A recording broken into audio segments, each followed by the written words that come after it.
yo siempre pienso que saber ciencia no es tanto tener muchos datos en la cabeza.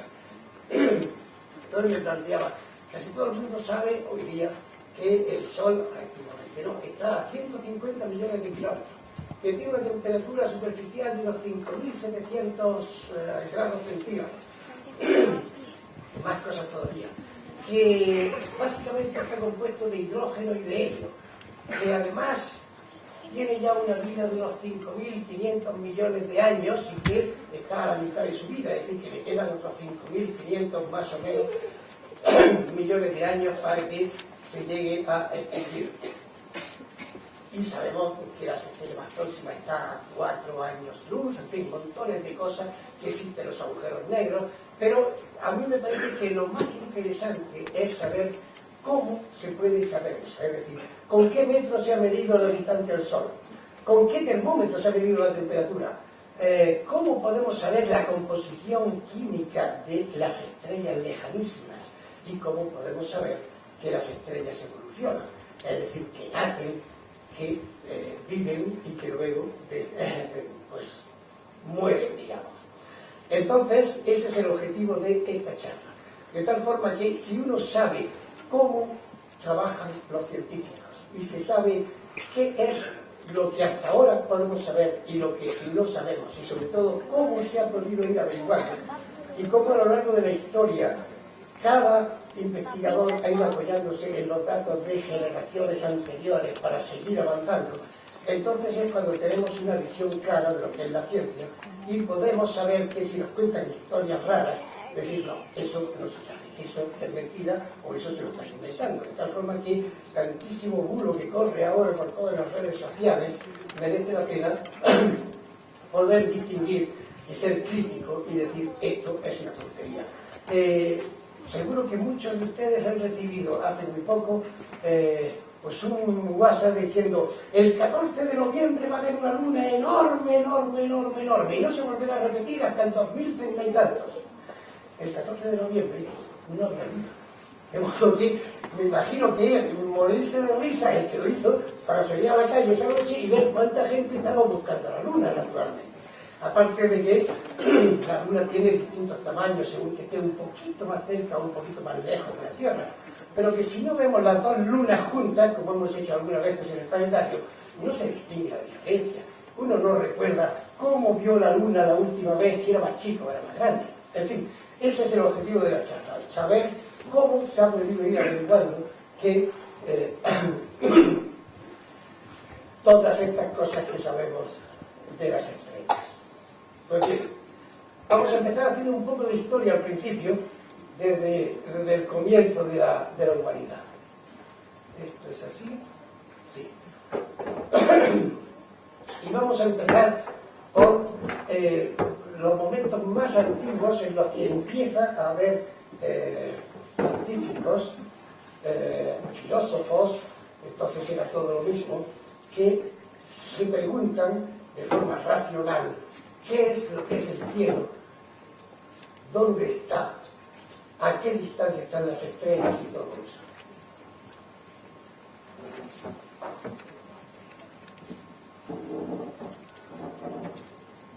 Desde el principio que tenemos conocimiento de la historia de la humanidad,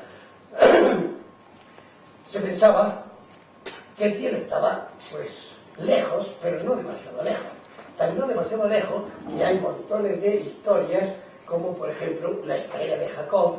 Los jovencillos ya no saben nada de eso, pero era una historia que si teníamos una escalera suficientemente alta, pues se podría subir al cielo a través de la escalera. Esta es una representación de Marc Chagall que me gusta muchísimo, pero hay montones de cuadros de la escalera del sueño de Jacob. Jacob está soñando que hay una escalera por la que suben y bajan los ángeles y llegan y suben y bajan del cielo. El cielo está, pues, relativamente cerca. Pero otra historia es la Torre de Babel. ¿Perdón? La Torre de Babel que está en la Biblia y que se quería construir una torre. Perdón. Vaya. Una torre.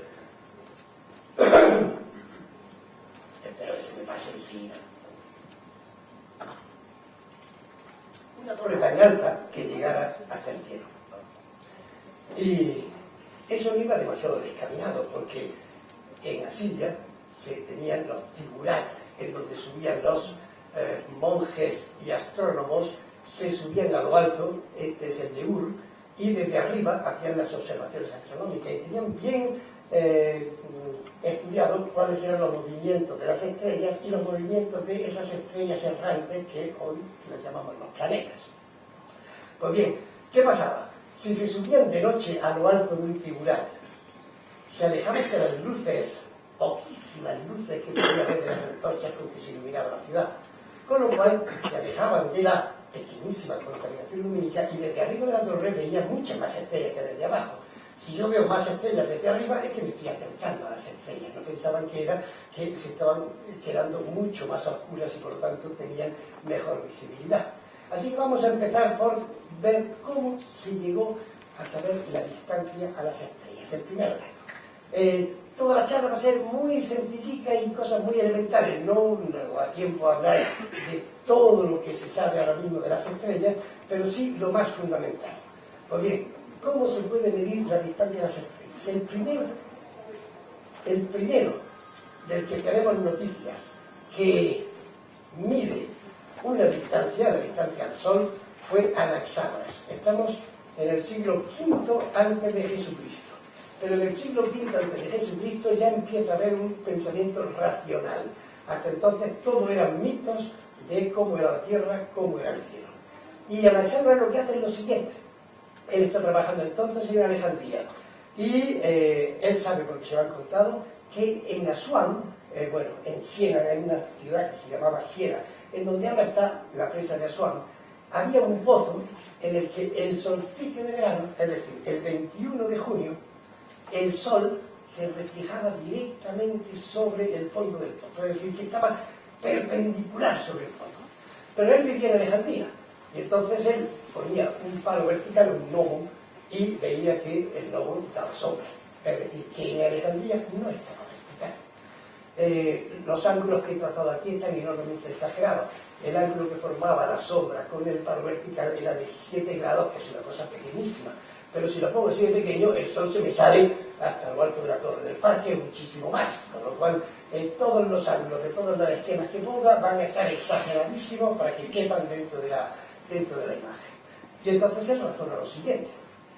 Manda a medir la distancia entre Siena y Alejandría a base de mercaderes que iban de una ciudad a otra. Entonces, a pasos, le cuentan qué distancia hay. Y entonces él tiene ya, pues, aquí un ángulo recto, aquí 7 grados, tiene un triángulo rectángulo, y en cuanto que tú llegues a estudiar un poquitín de matemáticas dentro de 5 o 6 años, sabrás cómo calcular con ese angulito y esta distancia este otro lado del triángulo. Entonces él calculó que el Sol estaba a unos 6.300 kilómetros. Primera medida de la distancia al Sol. Hizo más. Como si uno mira el Sol, se dice muchas veces, no se puede tapar el Sol con un dedo. Si uno está con los dos ojos abiertos, no, pero si uno cierra un ojo, con el dedo meñique tapa entero el Sol y sobra un poco de dedo. Es decir, que el ángulo que el Sol abarca desde la Tierra es de medio grado. Y entonces, pues tiene que otro triángulo. Tiene que otro triángulo de medio grado y esta distancia. Calcula el tamaño del Sol. Fijaos bien, sería un triángulo, diámetro del Sol, el ángulo y el ángulo. Y le sale que el Sol será más grande que el Peloponeso. Enorme, tan enorme que como era muy amigo de Pericles era, digamos, el mandamás en Atenas, y como todo político y con mucho poder, tenía muchos enemigos, pues Anaxágoras lo acusan de impío, porque además decía que el Sol era una piedra caliente. ¡Qué disparate! El Sol era un dios. Decir que era una piedra incandescente y que además era tan grande como el Peloponeso, cuando se ve que chiquitito, eso era un disparate. Entonces, gracias a Pericles, no va a la cárcel, pero sí que lo destierran de Atenas. Bien, la pregunta que yo os hago es, mi edición estaba muy bien, bastante bien hecha. ese ángulo bastante bien medido. El cálculo correctísimo. ¿En qué se equivoca Anaxágoras para tener un disparate tan grande como que el Sol está a 6.300 kilómetros? Una preguntita, efectivamente. ¿En qué se equivoca Anaxágoras? A ver, dime. En que todavía no sabe el diámetro de la Tierra y entonces ya no sabe cuántas tierras le... El diámetro de la Tierra, espérate. Diámetro de la Tierra significa que la Tierra es redonda. ¿Es que la Tierra es redonda? En la época de Anaxágoras y todos los demás estaban completamente convencidos de que la Tierra era plana. Así es que con un dato previo erróneo se pueden hacer cálculos correctos, un razonamiento correcto y obtener un resultado absolutamente erróneo. ¿De acuerdo? Y eso nos puede estar pasando ahora muchísimo. Nosotros seguimos con ideas preconcebidas que nos parecen seguras. Y a partir de ahí podemos estar deduciendo cosas que sean completamente incorrectas. ¿Qué pasa 2 siglos después? Eratóstenes, con los mismos datos, pero él ya sí sabe que la Tierra es redonda.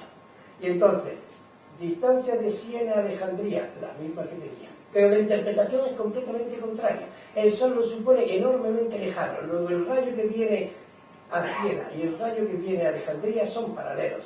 Este angulito de aquí no es una medida de la distancia del Sol, sino que es este ángulo de aquí, con lo cual esta distancia de Siena a Alejandría es a 7 grados, como la circunferencia completa es a 360, con lo cual tiene la circunferencia de la Tierra y como eso sí es posible, eso vosotros lo sabéis. ¿Cuál es la longitud de la circunferencia? 2 pi. ¿Te suena eso? Es para ver por dónde anda así, porque tú no lo sabes, pero tú ya sí. Bien, pues entonces lo que encuentra es que los 6.300 kilómetros son el radio de la Tierra. Y por primera vez se mide, y muy correctamente, el radio de la Tierra. En realidad tuvo bastante suerte, aunque eso da exactamente igual. La distancia de Alejandría a Siena no estaba perfectamente medida. El ángulo no era exactamente de 7 grados. Y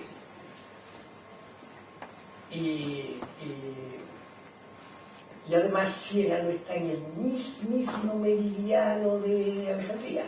Se le combinaron los 3 pequeños errores y le salió un dato perfecto. Es decir, que desde entonces se sabe, siglo III antes de Jesucristo, que no solamente que la Tierra es redonda, sino que el radio de la Tierra está perfectamente medido. Pues a partir de aquí ya se puede empezar a calcular muchas más cosas. Si sabemos el radio o el diámetro de la Tierra, enseguida se midió el de la Luna, utilizando un eclipse. Aquí tenemos una fotografía preciosa, esta es la Luna, esta es la sombra de la Tierra. Anaxágoras ya sabía que los eclipses se producían porque la Luna se metía en la sombra de la Tierra. Esta circunferencia es la sombra de la Tierra y entonces se medía con tiempo, pues cuánto tiempo tardaba en entrar la Luna y luego en salir la Luna. Y le sabía que la Luna era unas 3 veces más pequeña que la Tierra, en realidad es casi 4 veces, porque no contaban con que el cono de sombra de la Tierra se va estrechando un poco. Pero ya tienen un dato bastante claro. La Luna medía aproximadamente 3 o 3 y pico veces, la tercera parte o un poco menos del tamaño de la Tierra. Como la Luna también abarca medio grado, ahí podemos hacerlo con una buena luna llena y ver que con el dedo meñique sobra casi medio dedo para tapar la Luna, pues se midió la distancia de la Luna. Hacemos la cuenta contraria. Entonces, la distancia de la Luna se midió muy bien a unos 300.000 kilómetros de la Tierra. Eso hace que el cielo se vaya enormemente más lejos. Y eso ha ido pasando a lo largo de toda la historia. Conforme vamos sabiendo más, el universo, las estrellas, todo se ha ido alejando, es decir, mucho más grande de lo que se pensaba. Bien, pues entonces, un inciso actual. ¿Cómo se mide ahora la distancia de la Luna? Que podemos medirla con centímetros de distancia y ver si hay, por ejemplo, incluso un movimiento, no un terremoto, sino un lunamoto por el impacto de un meteorito. Pues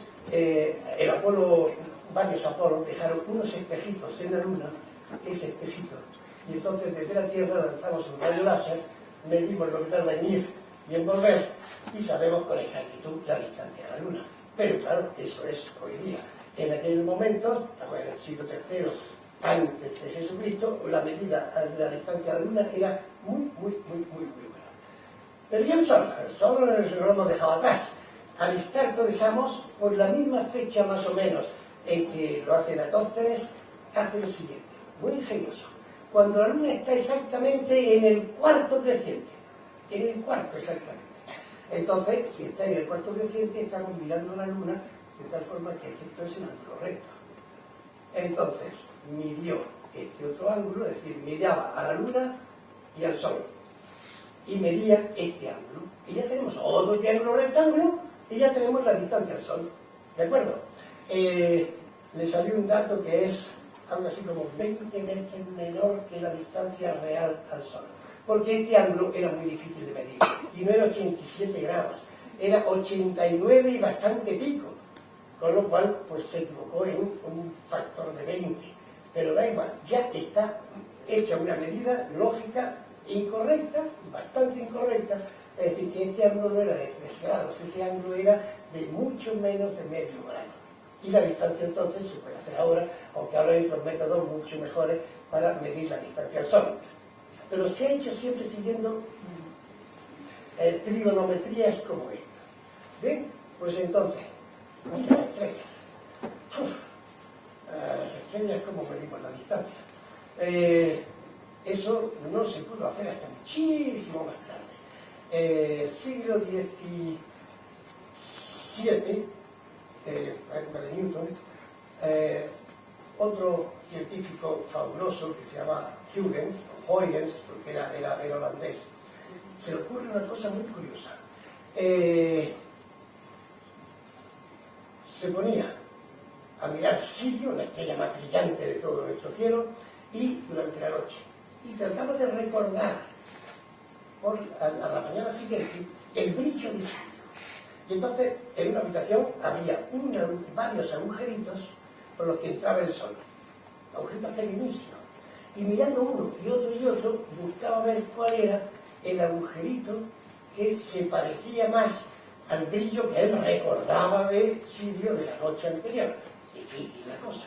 Pero así se dio cuenta y luego calculaba. Si este orificio tiene 1 milímetro cuadrado y el Sol me ocupa tantos milímetros cuadrados, pues quiere decir que Sirio está tantas veces más lejos del Sol. Es una cosa lógica. Y obtuvo ya datos de que las estrellas estaban lejísimos, realmente lejísimos. Bien, pues la solución para encontrar la distancia a las estrellas, lo tengo aquí de paso, era lo que se llama la paralaje. La paralaje tiene ese nombre tan raro. Pero vamos a entender lo que es la paralaje inmediatamente. Tenemos aquí esa serie de números.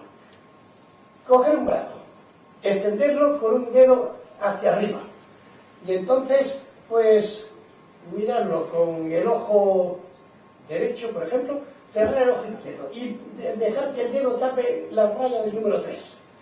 Extender el brazo extendido, que tape la raya número 3 y ahora cambiar de ojo. Se ha ido otra raya, ¿de acuerdo? Y además es distinto. ¿Cuántas rayas se te han movido aquí? ¿1 o 2 o cuántas rayas? 1. ¿Y por allá al fondo cuánto se ha ido? Depende de la distancia. Otra prueba. Extendemos ahora el brazo, pero lo doblamos a la mitad más o menos de antes. Y repetimos la operación. Ahora se ha ido mucho más lejos.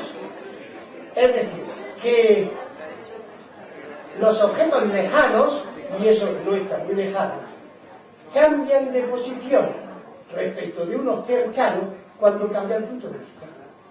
¿De acuerdo? Y entonces ahí ya tenemos algo fabuloso. Inmediatamente podemos hacer lo siguiente. Estamos ya en el siglo XVIII. Se han inventado los telescopios. Con los telescopios los ángulos que se pueden medir son mucho más pequeñitos, porque como el telescopio amplía, pues tenemos unos ángulos mucho más fáciles de medir. Entonces, este fue un experimento que hicieron los franceses desde el Observatorio de París. La P es París, la G es la Guyana francesa, y entonces se pusieron a ver cómo se veía un objeto cercano, Marte, desde París o desde la Guyana, frente a un objeto lejano, las estrellas fijas, las estrellas lejanas. Y entonces pudieron medir este ángulo. Como siempre está exageradísimo, porque Marte no nos cabía ahí de ninguna manera, y las estrellas ya más que a la estratosfera. Entonces, con este otro triángulo ya se mide la distancia a Marte. Y la distancia a Marte se puede medir la distancia a todos los demás planetas que están cerca. A partir de ahí se dice, vamos a buscar la paralaje de las estrellas. Habrá unas estrellas más cercanas y otras estrellas más lejanas. Vamos a buscar qué estrella se me puede desplazar frente a otras que estén mucho más lejanas. No se encontraba, pero lo que tienen ya claro en estos siglos ya es que las estrellas no eran una esfera celeste en donde estaban inscritas las estrellas todas a la misma distancia como se pensaba antes, sino que seguro que había unas estrellas más cercanas y otras más lejanas. Pero no aparecía la paralaje, no aparecía. ¿Qué hace falta? Ampliar la distancia entre los ojos. Pero en la Tierra, ¿qué hacemos? Si esto ya era casi 2 puntos opuestos, nos podemos ir de aquí a aquí, pero eso no varía mucho. Tenemos 12.000 kilómetros, que es el diámetro de la Tierra, como máxima distancia para separarse de un lado a otro. ¿Qué podemos hacer para ampliar la base? Aquí tenemos una respuesta. Dime. Pero que estamos en el siglo XVII, XVIII. Los satélites no llegaron hasta que yo era ya grande. Con la Luna, pero ¿quién se va a la Luna? Ya aprendíse a la Luna y poner el telescopio y medir. Claro, medir el ángulo desde la Luna o desde la Tierra. Tenemos una base mucho más grande, enormemente más grande. La Tierra da vueltas alrededor del Sol. La Tierra da vueltas alrededor del Sol y tenemos 150, ya estaba bien medida la distancia al Sol, a base de ver, cuando Venus pasaba por delante del Sol y hacía una sombra, se medía la sombra de Venus desde un sitio y otro de la Tierra y se podía medir ya con una precisión enorme la distancia al Sol. Volvemos a los triángulos, como siempre, y la trigonometría. Importantísima la trigonometría. Cuando empiece a hacer trigonometría, acuérdate de los astrónomos. Sin trigonometría, que ya lo sabían los griegos 5 siglos antes de Jesucristo, o sea, que aprenderlo ahora tiene que ser sencillo, ¿verdad? Bien, pues entonces, tenemos una base de 150 y 150, 300 millones de kilómetros. Y entonces se empezó a buscar. Si yo hago una foto, todavía no había foto, pero si yo miro frente a qué estrella veo a esta, a una cualquiera, había que ir buscando cuál sería la que estuviera cercana, desde, digamos, enero, frente a esa estrella, y en junio tenemos ya 300 millones de kilómetros de distancia de una a otra. Y entonces debe de poderse ver que en enero la veo frente a esa estrella y en junio la veo frente a esa otra. Bueno, pues todavía se tardó hasta 1800, más o menos a la mitad del siglo XIX, para que Bessel pudiera encontrar una estrella de la constelación del Cisne en la que sí que vio con los telescopios una pequeña variación. Lo que se veía era que, digamos, esa estrella azulona que la he puesto ahí, pues se veía en 6 meses moverse de esta forma. ¿De acuerdo? Y entonces resultó que el ángulo de paralaje, ese ángulo se llama el ángulo de paralaje, lo que hemos visto con los dedos, era muchísimo menos, como de menos de la mitad de un segundo de arco de ángulo. Hacernos una idea de lo que es un segundo de arco. Hemos dicho que un dedito pequeño, así extendido, es 1 grado. Dividimos el dedo en 60 partes. Y en esas 60 partes, cada una de esas partes es 1 minuto. Y ese minutillo lo dividimos ahora en 60 partes. Y cada una de esas 60 es 1 segundo. Bueno, pues menos de medio segundo es lo que había aquí. Pero con los telescopios, y cada vez mejores telescopios, y ahora con los telescopios espaciales y el Hubble y muchos más, podemos ya medir con precisión, con mucha precisión, la distancia a las estrellas cercanas frente a las estrellas mucho más lejanas. ¿Hasta dónde llega este método? Pues ahora sobrepasamos los 1000 años luz. Más allá todavía no tenemos telescopios bastantes para distinguir ángulos tan pequeñísimos. Pero hay otros procedimientos que ya hoy no nos da tiempo a ver. Podemos apuntar un poquitín más adelante para medir distancias de mucho más allá de 1000 años luz y llegar a ver cuásares que están a 10.000 millones de años luz. Para empezar es que los veamos, claro, en esta época ni se veían, por supuesto, pero con los telescopios grandísimos espaciales y muchos otros que tenemos ahora, podemos ya ver esa distancia a las estrellas. Así que ya tenemos resuelto la distancia a las estrellas y por supuesto a las galaxias, la galaxia más cercanita que tenemos, gran nota, en la de Andrómeda, que está a 2 millones y pico de años luz, y eso ya está perfectamente medido mediante, no paralaje. Os apunto, hay estrellas que brillan siempre exactamente lo mismo.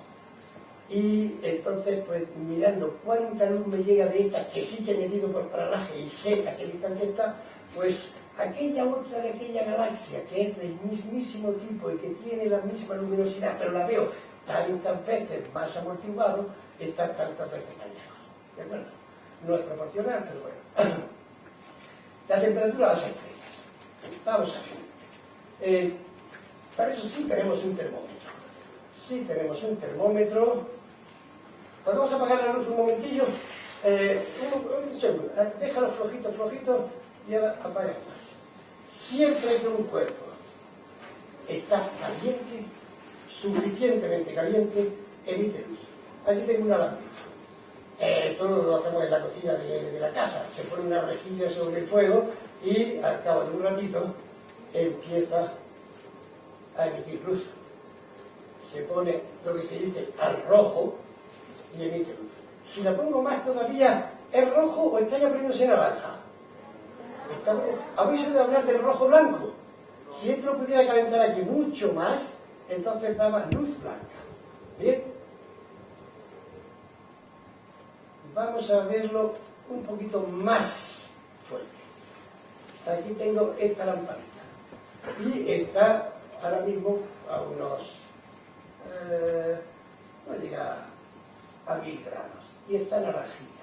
Pero si le voy dando más intensidad, pasa de un rojizo, que lo hemos visto mucho mejor en el alambre, al naranja, y el naranja se va haciendo más brillante, ya pasa al amarillo, y si sigo todavía más, llega al blanco. ¿De acuerdo? Entonces, según la temperatura de cualquier cuerpo que esté incandescente, sabemos la temperatura a la que está, porque esa temperatura depende exactamente de, o mejor dicho, el color que emite depende de la temperatura. Con lo cual tenemos estrellas rojizas, que son frías. Frías quiere decir que están a 2000 grados, naturalmente. Hasta estrellas azules que están a 20.000 y 30.000 grados. De modo que el termómetro para medir temperatura de las estrellas lo tenemos.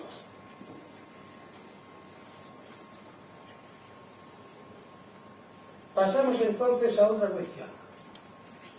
Bueno, aquí tengo una imagen de estrellas rojas, estrellas blancas, y ahí se ven estrellas azules. Esto tenía, eso es aquí, sí, aquí, es más fácil trabajar con esto.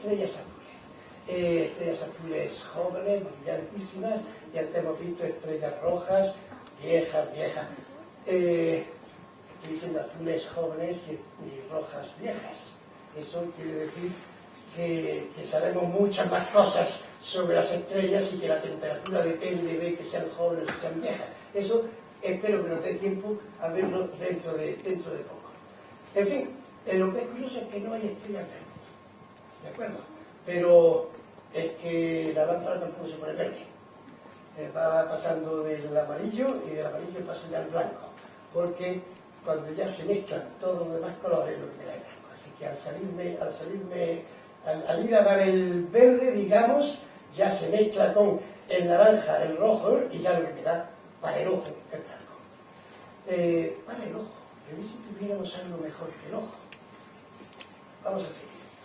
¿Qué elementos hay en las estrellas? ¿Cómo podemos decir que, bueno, es curioso, cómo podemos decir que en el Sol hay helio, que se dijo antes de que se supiera que existía el helio en la Tierra. Se llama helio precisamente porque se descubrió en el Sol, Helios, el nombre griego del Sol es Helios, y como se descubrió ese elemento en el Sol, y no se sabía, no se había descubierto todavía la Tierra, que existía, se sabía que tenía que existir, ya veremos por qué, pero no se había descubierto en la Tierra, lo hay en pequeñísima proporción, aunque hoy lo fabricamos y todos los globitos esos que suben para arriba, esos llevan helio. Bueno, pues, ¿qué elementos hay en las estrellas? Volvemos al color. Los fuegos artificiales, ¿de dónde salen esos colores tan bonitos, rojos, verdes, azules, violetas? Vamos a verlo. Resulta que algo que hacían los químicos desde hacía mucho tiempo, que se llaman ensayos a la llama, se utilizaban para hacer análisis químico, porque no solamente dan luz los objetos cuando se calientan, sino que no todos dan la misma luz. Un alambre sí, un alambre da siempre la misma luz, pero voy a probar que aquí no haya ninguna contaminación, efectivamente. Pues voy a echarle un poquito de sodio. Podemos apagar bastante más la luz.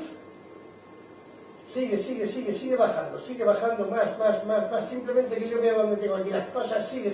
Así va bien. Mojo aquí un poquito de agua para que se impregne el clavo de sal. Y entonces la llama es completamente naranja. Si tenemos este naranja, es que seguro que hay sodio. Esto también se hace en casa.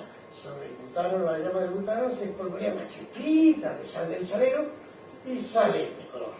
¿De acuerdo? Bien, pues si en vez de sodio pongo por ejemplo cobre, aquí tengo un poquito de sulfato de cobre, limpio bien la sal, me aseguro de que ya no queda sal y vamos a ver qué luz da el cobre. ¡Ah, un verde precioso! Un verde precioso. Pues así con cada sustancia da unos tonos distintos. Vamos a probar con el estroncio. Esto es lo que se añade a la pólvora de todos los fuegos artificiales para que den los colores que salen tan bonitos en los fuegos artificiales. ¿Sí?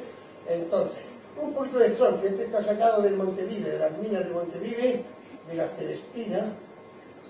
Vamos a ver qué pasa con el estroncio. Buena cantidad de estroncio. Ahí va.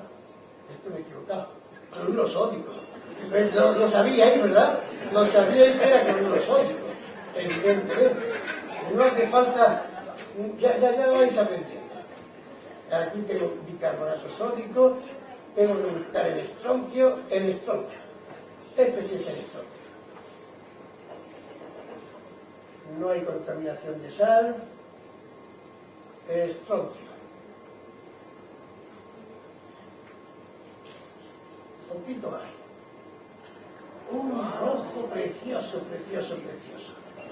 Bueno, pues resulta que efectivamente cada sustancia da un color distinto cuando se pone caliente.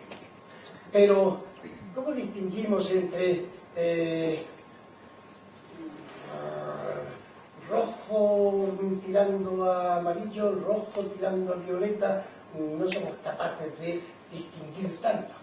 Necesitamos entonces hacer lo que se llama un análisis de la llama. Un análisis de la luz, porque, fijaos, ¿qué es lo que nos llega de las estrellas? Luz, y solo luz.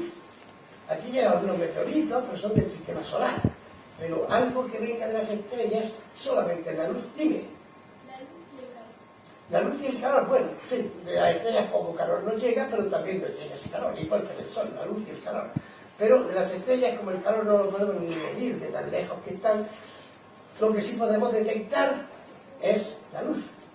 Y toda la información que tenemos de las estrellas, toda, absolutamente toda, porque es lo único que nos llega, viene de la luz.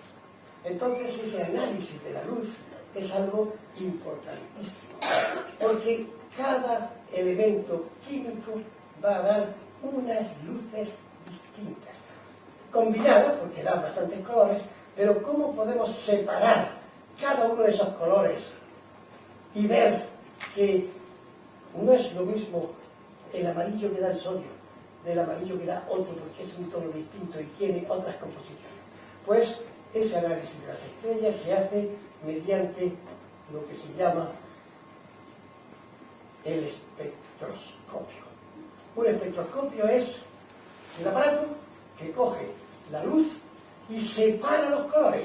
El primero que lo hizo fue Newton, y eso lo conocéis. Ahora sí necesitamos apagar bastante más la luz. Paso aquí a negro. No. Bueno, pues entonces dejo eso que casi es negro. Tenemos aquí una rendija blanca, una línea blanca.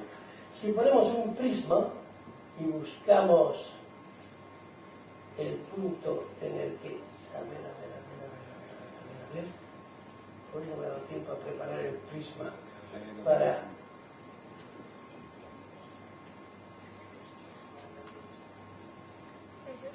Ajá. Pues así. Ahí lo tengo. La imagen de la rendija es ahora un arco iris.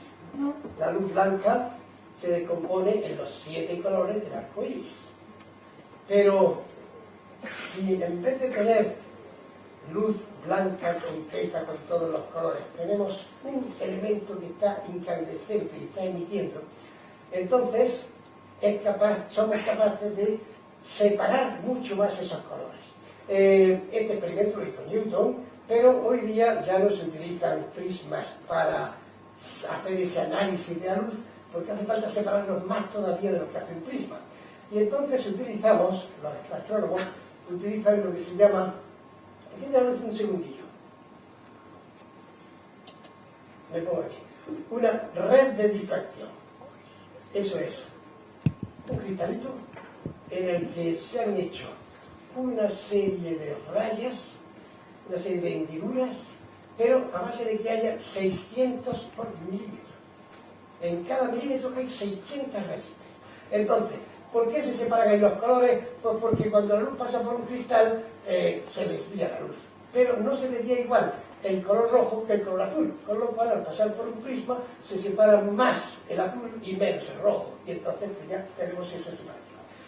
Con una red de difracción el procedimiento físico es completamente distinto, pero el resultado es el mismo. No nos podemos meter en ese procedimiento distinto, pero sí en el resultado distinto.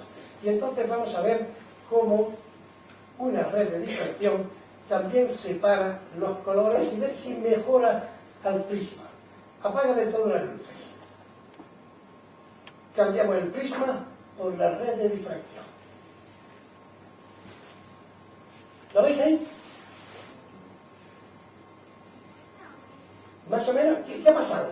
Se ve mucho menos intenso, ¿verdad? Porque la misma luz la hemos extendido, entonces claro, da menos cantidad de luz. Pero aquí está mucho más ancho. Ahí ya podemos distinguir mejor los colores. Bien, pues nosotros vamos a utilizar ahora un espectroscopio. Bueno, el aparato que es capaz de separar los colores se llama... ¿Por qué se llama espectroscopio? Pues porque el conjunto de colores, que significa longitudes de onda de la luz, se llama el espectro. El espectro de la luz, el espectro electromagnético, porque la luz son ondas electromagnéticas, el espectro de la luz es la separación de los colores. El arco iris es el espectro de la luz solar. Pues bien, nosotros vamos a utilizar, en vez de una red de difracción de 600 líneas por milímetro, vamos a utilizar una que tiene 1300 líneas por milímetro, pero que tenéis todos en casa. ¿Puede encender la luz un segundito? Cualquier CD, mejor todavía, un DVD, que tiene, el DVD tiene las mismas 600 y pico como en la red de difracción que os he enseñado, pero un DVD tiene 1000 y pico. Eso quiere decir que lo va a separar todavía más. Y entonces, con un trozo de DVD, lo ponemos aquí Entonces, por reflexión, refleja, ya eso es tan débil que no sé si lo vamos a llegar a ver. No sé si lo vamos a llegar a ver con las luces. A ver. Yo no llego a ver nada.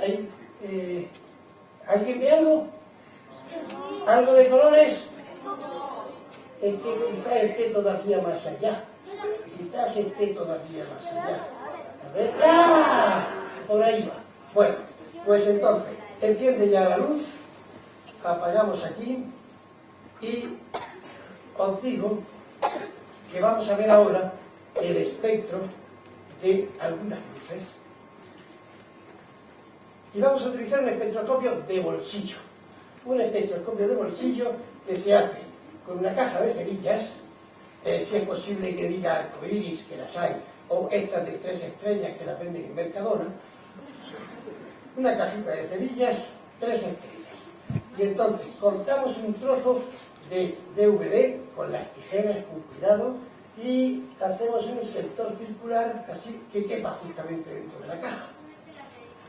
Y entonces lo pegamos en el fondo de la caja. A la caja le hacemos un visor, un agujero, y necesitamos la línea que tenemos allí para que esa línea sea la que nos separe.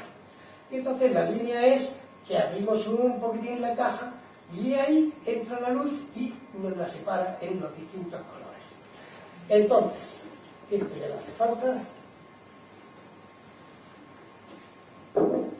Con un espectroscopio muchísimo mejor que este, los astrónomos pueden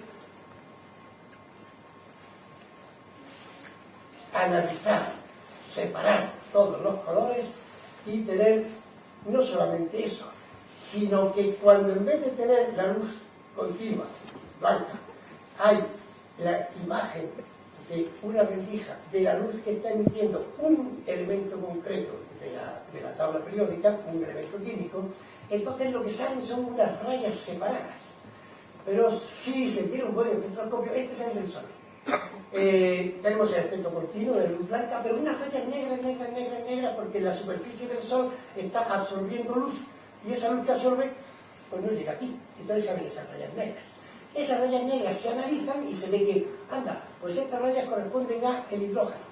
Estas rayas corresponden a una cosa que no sabemos. Hay un poquito de sodio, un poquito de calcio, un poquito de carbono, pero lo que hay básicamente es hidrógeno y una cosa que no se sabía, que se llamó helio, y que después se encontró aquí en la Tierra.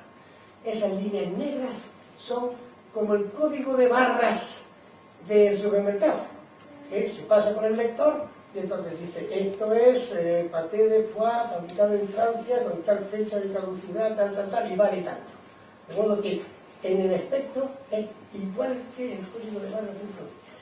Y con ese código podemos saber qué es lo que hay en la luz que nos llega. Y si viene de una estrella, sabemos lo que hay en una estrella. Eso se puede todavía ampliar y aquí tenemos los distintos espectros de distintos elementos.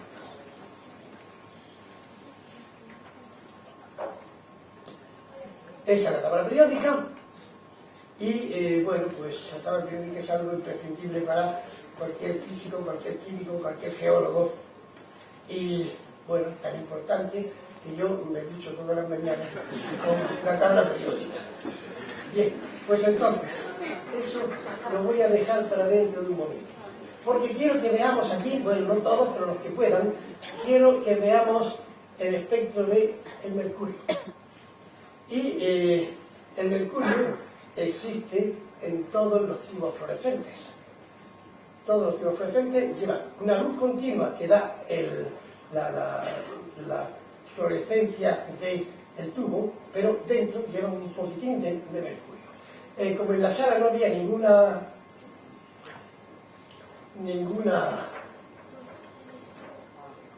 lámpara de fluorescente, pues me he traído este fluorescente y claro, el asunto está en cómo lo encendemos.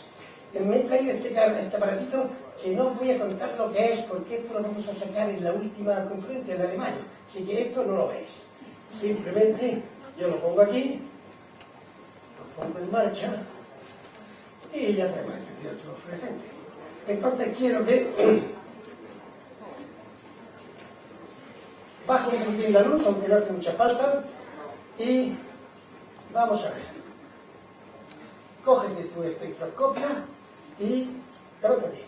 Vas a mirar al tubo fluorescente, yo te lo enciendo, y así, abres la rendijita y miras por aquí, ¿de acuerdo? Y entonces dime qué es lo que ves. Tienes que girarlo, acércate más. Tienes que girarlo mucho más cerradita, así está muy bien. Cuéntame qué ves. Pero muchos colores, pero además de muchos colores hay unas rayas nítidas, concretas. Ah, ya. ¿Puedes contarnos qué rayas son las que estás viendo? Cuenta. Venga, no, pues póntelo, así, derecho al ojo, así. No, pero cógelo tú, que eres la que le da la inclinación correcta. Más abajo, así, hasta que ves que te entra mucha luz. Pega el ojo a la rendija. ¿Ves unas rayas? De colores. ¿Cuál es la raya que está más acá? La morada. ¿Y debajo qué hay? Verde. ¿Y debajo? Rojo. ¿Hay uno o hay dos? Como... Hay dos, efectivamente. Entonces, aquí tenemos un espectroscopio de bolsillo y eso significa que si vemos eso en el análisis de una luz, es que hay mercurio con seguridad. Para ti, el espectroscopio. Si en vez de mirar a esas luces, miramos, por ejemplo, a estas otras, que son otro tipo de fluorescentes que llevan otro tipo de fluorescentes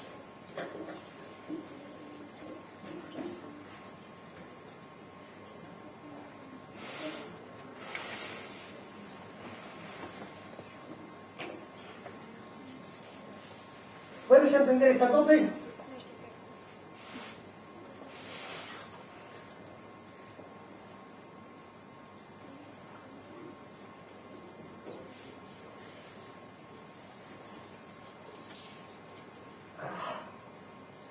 Es para acá.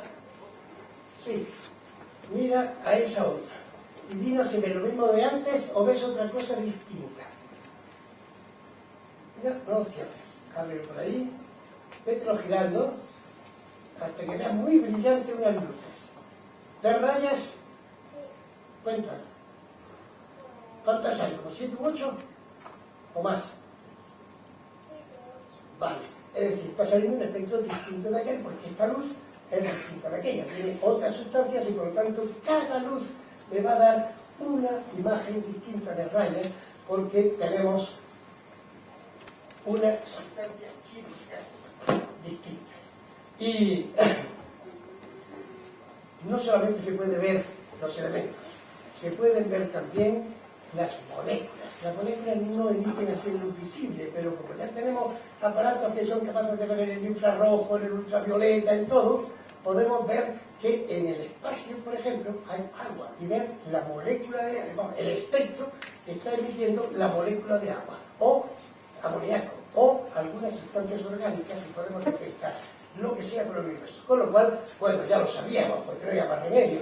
Sabíamos que en el universo no hay ningún elemento químico que no sea de los 100 y poco que tenemos en la tabla periódica. Pero, esto me lo dijo cada vez en un sitio distinto. Así es como podemos saber qué es lo que hay en cada uno de las estrellas y analizar qué elementos químicos hay en la estrella. Si una raya se ve muy intensa, es que hay mucho de eso. Si se ven menos intensas, es que hay menos de eso. Es decir, la proporción incluso de los elementos lo podemos ver con el espectro. Hoy día ya no se hacen los espectros así tan bonitos. Lo que se hace con ordenadores es registrar unas líneas y cada una de estas subidas y bajadas significa un elemento químico o una molécula que podemos detectar. Y antiguamente pues había montones de en general, desgraciadamente, astrónomas, analizando todas las rayas de un espectro y decidiendo que esto corresponde a este elemento, lo separaban y entonces queda esto a otro elemento. Ahora el ordenador lo hace directamente. El ordenador dice esto es lo que hay facilísimamente. ¿Bien? Aquí tengo esta imagen muy bonita. En el eclipse de sol de este verano en agosto en Estados Unidos, hicieron el espectro en la primera luz que aparecía. Por aquí estaba el eclipse de sol total y en un momento determinado aparece el primer destello después ya del eclipse. Y entonces hicieron esta imagen tan bonita de ir descomponiendo esa línea en los distintos colores y tener así el espectro del sol. Esto simplemente que es algo bonito y nada más. Bueno, pues, ¿de dónde viene la energía de las estrellas? Esa es la otra cuestión. La energía de las estrellas estuvo preocupando a todos los científicos hasta por lo menos los primeros 20 años del siglo XX, es decir, hace 100 años. Hace 100 años ya que lo sabemos. Pero como se sabía la masa del Sol, la masa de los problemas con la ley de gravitación de Newton de la fuerza es igual al producto de las masas partido por la distancia, las masas de los planetas y del Sol y de las estrellas se puede averiguar bastante fácilmente. Bueno, pues se calculó, por ejemplo, si tenemos esa masa de Sol con el mejor combustible, la mejor antracita y qué cantidad de calor puede, qué cantidad de energía puede suministrar, resultaba que a la velocidad con que el Sol está emitiendo energía no duraba casi nada, de modo que estaba claro que eso no podía ser, que tenía que ser algo mucho más potente que cualquier combustible que conociéramos en la Tierra. Y, ya le digo, en los primeros 20 años del siglo XX se descubre que se trata de una energía nuclear. Esta es una imagen del Sol, aquí una imagen detallada de una mancha solar donde hay muchísima más energía moviéndose y yo no sé si merece la pena de dónde viene esa energía nuclear de todas las estrellas. Hay hidrógeno, mucho hidrógeno. Entonces, dos núcleos de hidrógeno, dos protones, se unen y entonces dan un núcleo de, bueno, pues se emite una partícula y entonces queda, eso es un neutrón y un protón. Se llama deuterio. Eso ocurre con muchísimas a la par. Entonces, ese deuterio y ese deuterio se juntan las dos y dan tritio. Y entonces con dos tritios sale helio. El hidrógeno se está transformando en helio y en esa reacción nuclear se pierde masa, de acuerdo con la ecuación de Einstein, y esa masa se convierte en energía y sale una potencia del Sol descomunal. Aquí hay una imagen preciosa de la actividad solar.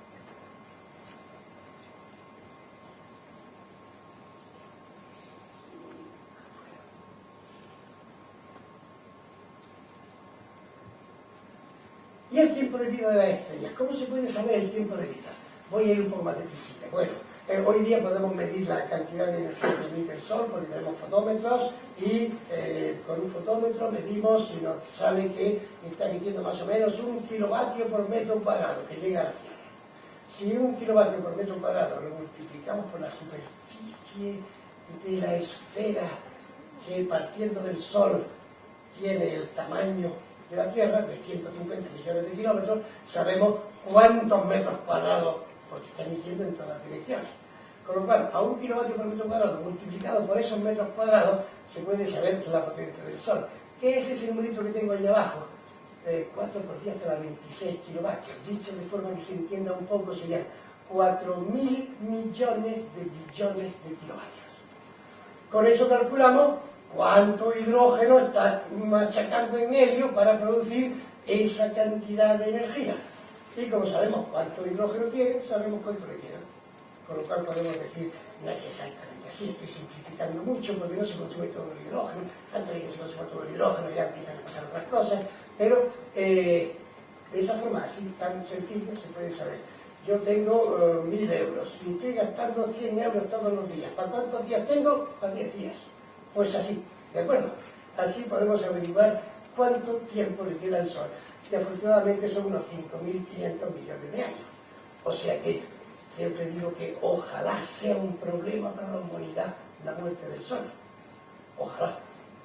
Porque eso quiere decir que dentro de 5.500 millones de años sigue habiendo humanos, lo cual es bastante poco probable, desgraciadamente.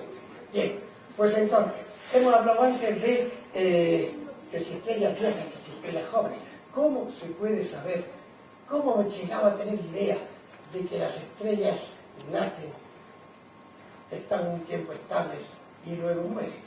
Cuando para Aristóteles, para todo el cielo es inmutable, el cielo no cambia, y luego que en toda una vida uno mira las estrellas y no ve ningún cambio en las estrellas.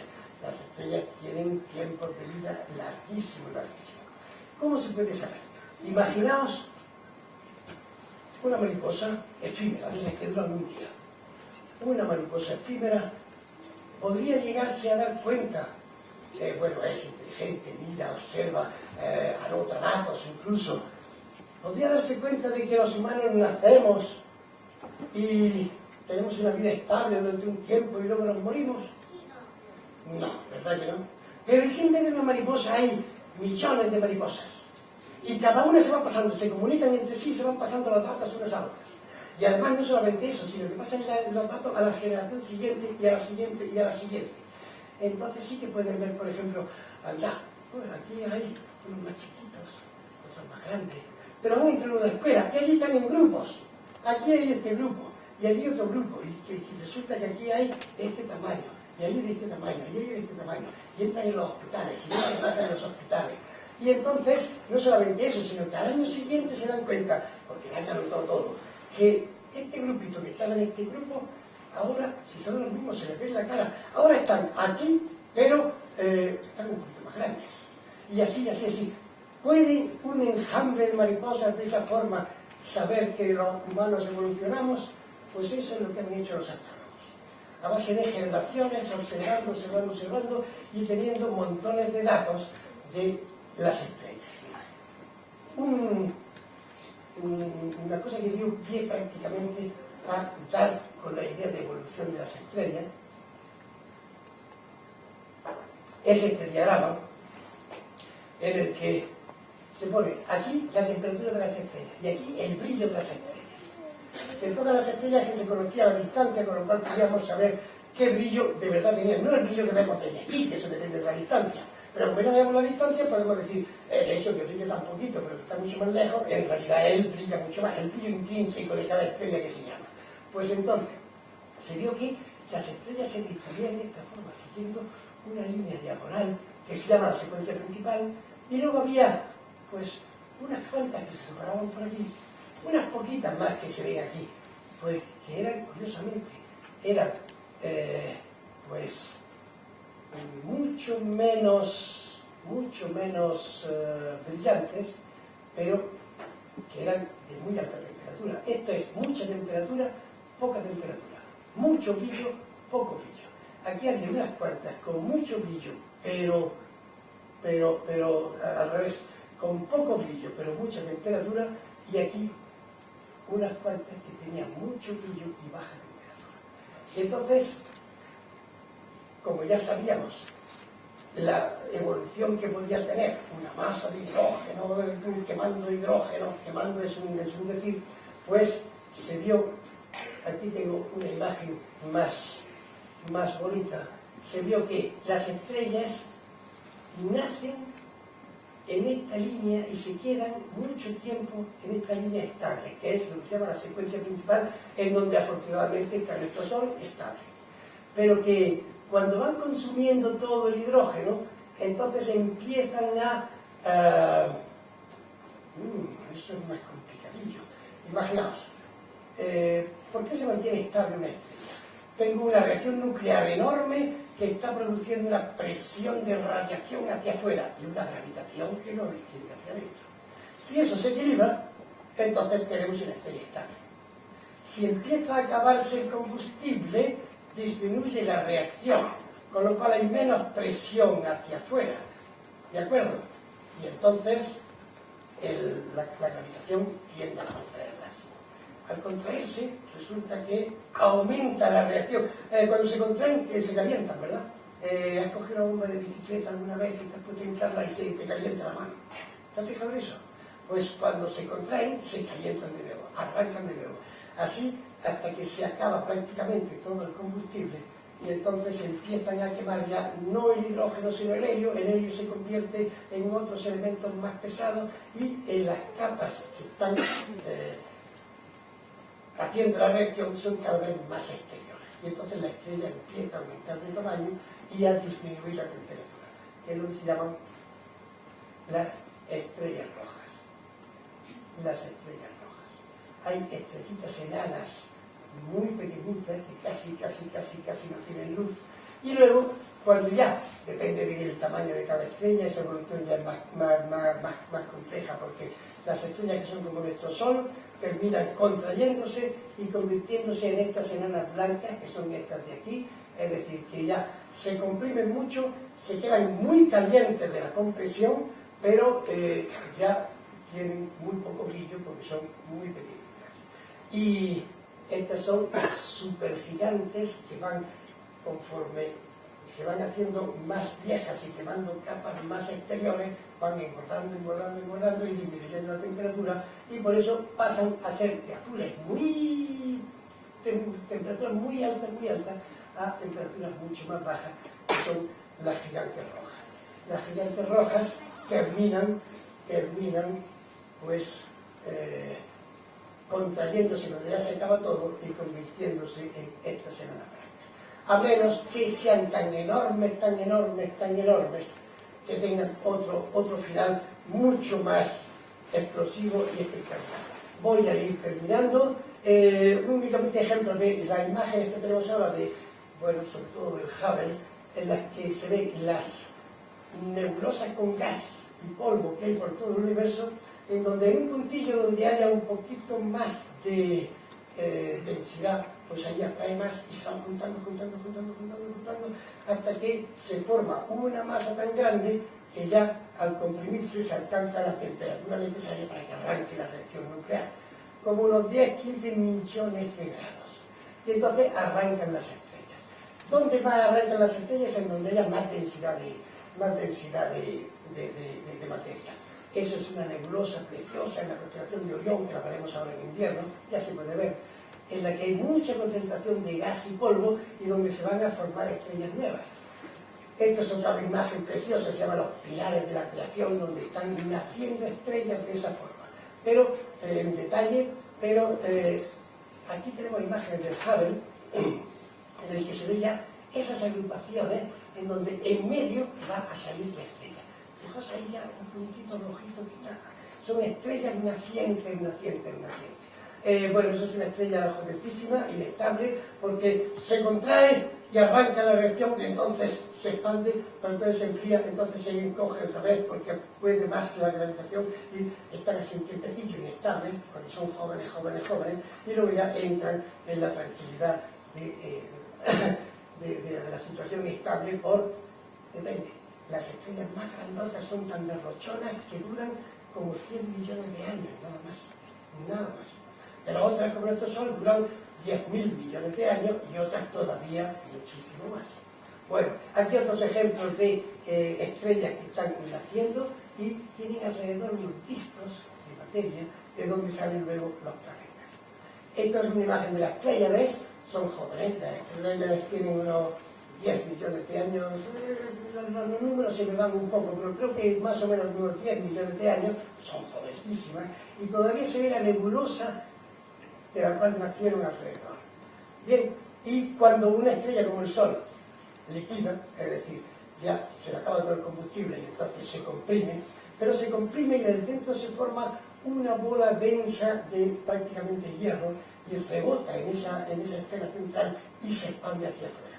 La ventaja de expandirse hacia afuera y expandir todo ese material al universo es que eso se junta con otros y salen nuevas estrellas. Nuestro Sol ya sabemos que es por lo menos de segunda generación, es decir, que no nació al principio del universo, sino que nació de los desechos de otras estrellas que ya habían liquidado. Y bueno, estas se llaman nebulosas planetarias porque tenían forma así como de un planeta cuando se vieron por primera vez, pero son preciosas.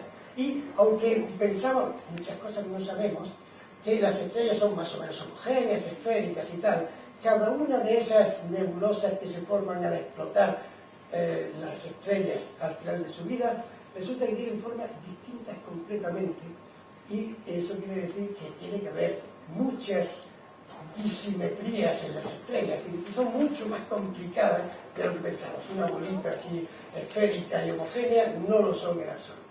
Bien, pues entonces, si la estrella es mucho más grande que el Sol, entonces explota como una supernova y pasa rápidamente, y se forman paso, porque quiere llegar únicamente a... Si es mucho más grande todavía, se condensa tanto que ya deja de haber átomos y solamente queda un núcleo central que se llama la estrella de neutrones. Ahora se habla mucho de la estrella de neutrones porque las ondas gravitacionales podemos detectarlas cuando hay choques de estrellas de neutrones. Pero quería únicamente, para terminar, ver cómo sabemos que hay agujeros negros. Eso es un dibujito. Los agujeros negros no emiten luz y no podemos verlas. No hay forma de detectarlas con un telescopio, los agujeros negros. Pero tengo aquí un vídeo de hace unos pocos años, en el que está apuntando al centro de nuestra galaxia. En esas lucecitas es el centro de nuestra galaxia. Y hay estrellas que están girando alrededor. Ahora hacemos una ampliación y fijaos bien. Esta estrella que viene por acá, de pronto gira y hace una órbita alrededor de ese punto. Y en ese punto no se ve nada. ¿Qué puede hacer que esa estrella haga una órbita como la de los planetas alrededor del Sol? ¿Qué puede ser? Un agujero negro, porque si no es un agujero negro sería algo todavía que ni siquiera nos imaginamos. ¿De acuerdo? De modo que ver cómo unas estrellas orbitan alrededor de aparentemente nada, se detecta ya, y con la ley de Newton se puede saber que ese agujero negro tiene, pues, tantos millones de masas solares, porque se ve cuánto tiene que atraer. Bien, pues con esto vamos a terminar ya. Únicamente ver un poquitín lo que no sabemos del universo. Con todo esto que sabemos, y muchísimas más cosas con más detalle, interesa ver cuántas cosas no sabemos del universo. Por ejemplo, hay vida en otros planetas. Habrá una conferencia, creo que es en febrero, me parece, que va a hablar en este ciclo de Ciencia para Todos de posibilidades de vida fuera de la Tierra. Bueno, lo único que hacemos ahora mismo es ir a sitios en la Tierra en donde hay situaciones similares a las de Marte, lo que se llaman análogos de Marte, y ver qué está pasando allí. El río Tinto, que es algo específico, ir al nacimiento del río Tinto, con esos rojizos absolutamente vino tinto que sale y no es ninguna contaminación de las minas de hierro anteriores, sino que ese color rojo lo da una bacteria que no se alimenta de oxígeno, sino de hierro. Es la Acidiobacillus ferrooxidans, es decir, oxidante del hierro, que esto es una imagen del microscopio electrónico, y que esta es la reacción que hace, no nos vamos a entretener, pero que se alimenta de la pirita. Se alimenta de pirita, es decir, que probablemente si encontramos vida será muy distinta de la nuestra, y que no hace falta tener carbono. El caso es que la bacteria sí está hecha de carbono, pero no se alimenta de carbono y oxígeno como nosotros, y de manzana, sino que se alimenta de piedra, de pirita. Bien, muchas más cosas que no sabemos. Nos hemos encontrado con que la mayor parte de la masa atractiva del universo no la detectamos. ¿Cómo podemos saber que existe si no la detectamos? Pues porque nuestra galaxia, nuestro Sol está dando vueltas y tarda, ya se me ha olvidado, 20 millones de años o algo así, en darle la vuelta a toda la galaxia. Y entonces eso, de acuerdo con las leyes de Newton, la órbita que tiene, sabemos a qué distancia está, qué órbita hace, y podemos calcular cuánta masa tiene que haber dentro para que la Tierra del Sol, con todo su sistema solar, esté orbitando a esa distancia. Se calcula con las estrellas que detectamos y más o menos sale correcto. Pero si en vez de tener el Sol nos vamos bastante más lejos de la galaxia, las cuentas no salen en absoluto. Para que las estrellas más lejanas de la Vía Láctea se muevan como lo hacen, la Vía Láctea tiene que tener muchísima más masa que la de que detectamos. Esa es la materia oscura de la que no tenemos ni idea. Se llama oscura porque no se ve. Pero no solamente eso, desde hace unos 17 años, quizás 19 años, se detectó que el universo, que ya sabíamos que está expandiéndose porque se ve que la galaxia cada vez está más lejos, y bueno, no me puedo entretener porque ya era 1:10. ¿Cómo sabemos que las galaxias se alejan? Pues porque, igual que cuando se aleja pues una ambulancia, que lo mismo que viene, se acerca y el pico de la ambulancia así, y va subiendo de tono, cuando luego se va, baja el tono, que es el efecto Doppler, pues con la luz pasa lo mismo, y entonces se ve que la luz que viene de galaxias lejanas resulta que está bajada de tono, y no es sonido, pero sí es color de las luces del espectro. Y viendo cómo ha variado las luces del espectro, se ve el mismo espectro, pero en vez de estar, digamos, en esta posición, está en esta posición. Lo cual quiere decir que se está alejando, y todas se alejan de todo. Pero desde hace esos 10 y tantos años, se ha visto que no solamente se expande el universo, sino que se está expandiendo cada vez más deprisa. Es decir, parecía lógico. Un Big Bang al principio, eso es lo más seguro. Y entonces se va expandiendo, pero como hay la atracción de la gravitación universal, al irse expandiendo, pues cada vez se van frenando porque se atrae y acabará frenándose del todo o no, eso no lo sabemos, depende pero de que haya más masa o menos masa. Pero resulta que nos hemos encontrado con que no solamente no se van frenando, sino que se están acelerando. Eso quiere decir que hay alguna energía de alguna forma que no entendemos en absoluto y que está acelerando a todo el universo hacia la expansión. A eso es lo que llamamos la energía oscura. Y ahí lo de oscura no es porque no la veamos, porque no tenemos ni idea de lo que puede ser. Y es mucho más todavía que la materia oscura de antes. Es decir, que lo que estamos viendo, analizando y todo lo que sabemos es como un 4% de todo lo que anda por el universo, un 4%. Lo demás, lo que pasa es que ese 4% pues nos formamos nosotros, entonces es el que más nos interesa ahora. Pero claro, la intriga de saber qué es esa energía oscura es enorme y ahora mismo seguimos sin tener ni la más mínima idea. Hay cosas como qué es el espacio, qué es el tiempo, qué es la masa estamos empezando a saber a lo mejor qué es. Pero sabemos medir el tiempo, sabemos medir las distancias, pero no sabemos, si lo realizamos, ni qué es el tiempo, ni qué es el espacio.